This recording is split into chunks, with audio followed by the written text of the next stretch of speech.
Viral ngayon ang napaka-cute na chikiting na sumasayaw sa busina ng truck.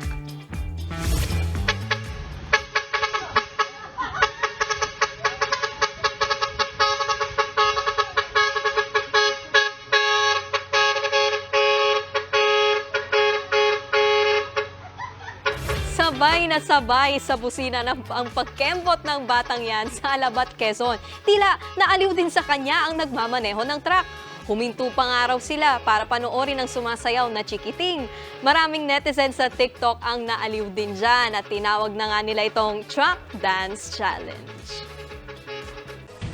Mga kapatid, Nikki de Guzman po. Iba na ang may alam at may pakialam sa panahon ngayon.